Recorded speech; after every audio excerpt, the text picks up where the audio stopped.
Hello, मैं हूँ माया, आपकी AI coach for NEET preparation. और जो टॉपिक आज हम पढ़ने वाले हैं, वो है general characteristics of phylum Porifera. इस फाइलम के मेंबर्स को हम कॉमनली स्पॉन्जेस भी कहते हैं। ये मराइन है। कुछ एक्सेप्शंस हैं जैसे स्पॉन्जिला, जो फ्रेश वाटर में भी पाया जाता है। अगर आप इनको गौर से देखेंगे, तो ये नॉन मोटाइल होते हैं। नॉन मोटाइल मतलब सेसाइल, मतलब ये समुद्र में सतह से परमानेंटली जुड़े हुए रहते हैं। ये बड़ा ही यूनिक कैरेक्टर है क्योंकि इन जनरल एनिमल्स मोटाइल होते हैं, पर पॉरीफेरा एक एक्सेप्शन है जो नॉन मोटाइल होते हैं। अब इनका बॉडी का स्ट्रक्चर कैसा है? तो ये काफी प्रिमिटिव ऑर्गेनिज्म है। बॉडी मल्टी सेलुलर तो है, बट लेवल ऑफ ऑर्गेनाइजेशन इनका सेलुलर है। इनका बॉडी बाहर में एक एक्सोस्केलेटन से कवर्ड होता है, जो स्पिक्यूल्स या स्पॉन्जिन फाइबर्स का बना हुआ होता है।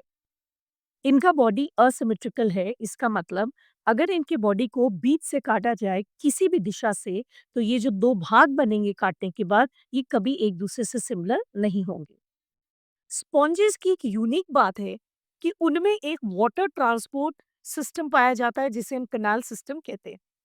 बॉडी के ऊपर में छोटे छोटे छेद पाए जाते हैं, जिनको हम कहते हैं ऑस्टिया। पानी इस ऑस्टिया से अंदर एक सेंट्रल कैविटी, जिसे हम स्पॉन्जोसील कहते हैं, उसमें घुसता है और बाद में एक बड़े छेद, जिसको हम ऑस्कुलम कहते हैं, उससे बाहर आ जाता है।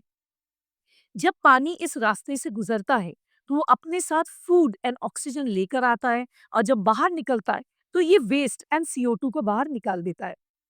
अब ये पानी के मूवमेंट को बनाए रखने के लिए इनका जो स्पॉन्जोसील यानी कि जो कैविटी है, वो एक स्पेशल फ्लैजिलेटेड सेल से लाइंड होता है, जिसको हम कहते हैं क्वाइनोसाइट्स या कॉलर सेल, जिसके फ्लैजेला के मूवमेंट से वाटर का करंट हमेशा बना हुआ रहता है।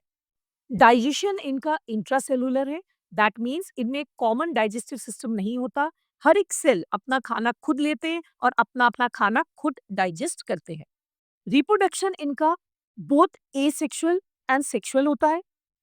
एसेक्सुअल रिप्रोडक्शन है by fragmentation, and sexual reproduction में बता दूं कि स्पॉन्जेस हर्माफ्रोडाइट होते हैं, यानी कि इनके सेक्सेस मेल एंड फीमेल ऐसे सेपरेट नहीं होते। दैट मीन्स एग और स्पर्म दोनों सेम इंडिविजुअल ही बनाता है। इसमें फर्टिलाइजेशन इंटरनल होता है, डेवलपमेंट इनडायरेक्ट होता है, यानी कि एक लार्वा बनता है, और ये लार्वा अडल्ट से काफी अलग यानी कि डिस्टिंक्ट होता है। इसके 3 इम्पोर्टेंट एग्जाम्पल्स आपको पढ़ने हैं। पहला है साइकॉन, जिसे हम साइफा भी कहते हैं। दूसरा है स्पॉन्जिला, जिसे हम फ्रेश वाटर स्पॉन्ज भी कहते हैं। और तीसरा है यू स्पॉन्जिया, जिसे हम बाथ स्पॉन्ज भी कहते हैं। With that we come to an end to our discussion on general characteristics of phylum Porifera.